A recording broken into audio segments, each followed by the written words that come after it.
Well, many people do it to make extra money or even as their main source of income, shopping for delivery services like Instacart. But one Clarksville woman says shopping for an order resulted in her being publicly and wrongly accused of fraud. Our Courtney Allen is with us right now. Courtney, that woman is now suing the city of Clarksville over all of this. Lauren, Marius, so many people do this. You place an order on a mobile delivery app, put in your card information to pay for that order, and then someone else goes and picks it up for you.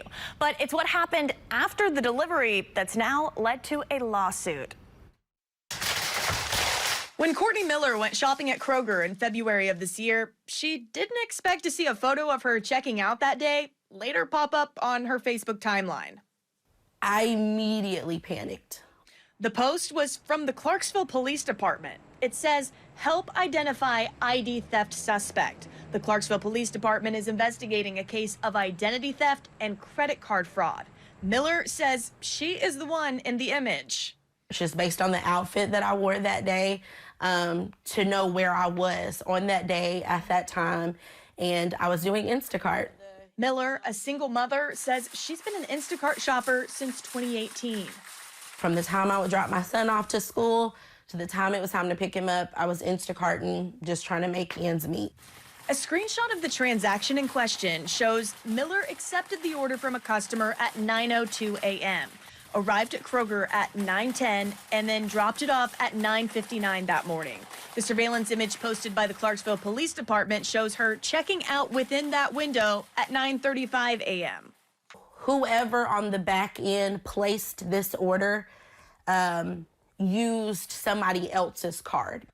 CPD emailed a follow-up news release to WSMV4 and other local media 3 days later, saying, quote, "Detectives have identified the individual and believe she may be a possible victim in a broader fraudulent scheme," later explaining in court paperwork that Miller was involved in a fraudulent transaction, but not the perpetrator of the fraudulent transaction, meaning the credit card information provided by the customer was stolen.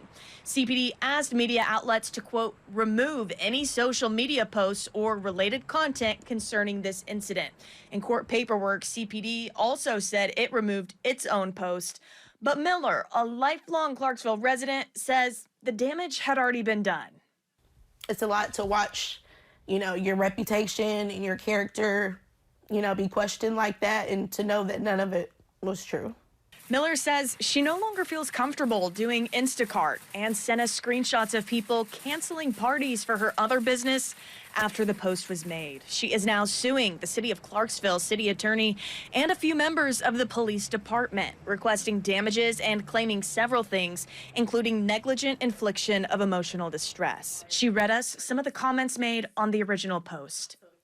"Loser, nothing I hate worse than a thief. I hope she goes to prison." The city of Clarksville told us it does not comment on legal matters. The city has filed a motion to dismiss the lawsuit, saying in court paperwork that the details from Instacart were not available to them at the time the post was made, and pointed out that the updated press release saying Miller was no longer a suspect was provided a few days later. We simply just wanted that to be posted publicly on the same platform that was used to accuse me. We asked CPD whether they considered updating the original post instead of deleting it, and what their policy is for deciding what information and content to include in a post. We never received a response. We also reached out to Instacart, which told us, quote, "Protecting the integrity of our platform is a top priority." But we learned the order was not placed directly through the Instacart app. It was made through Kroger, a third-party website, and fulfilled by Instacart. That means Instacart has limited access to customer information.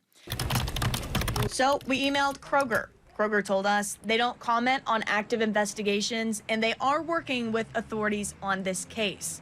A case that Clarksville police says they still have not made an arrest in.